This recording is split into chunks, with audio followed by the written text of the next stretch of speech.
XPEV stock analysis and XPEV stock prediction. Is it to buy or not? Watch this 1-minute video till the end, find out.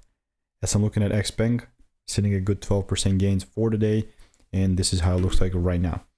Okay, from the previous idea that I had, so I had like a little supply area, and I was like, okay, if there is a double break, I'm taking it lower.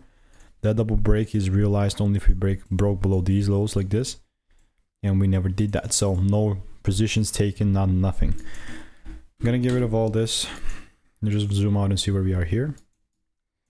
Okay, interesting. I would not say that I'm like, again, straight up bullish here. No.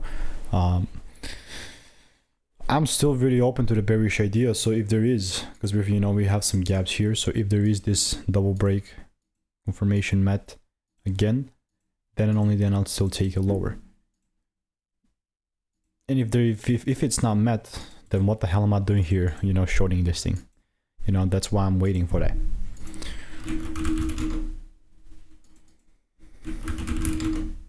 If you want to learn the strategy, want to make more money by taking less trades, click the first link in the description. It's a free course.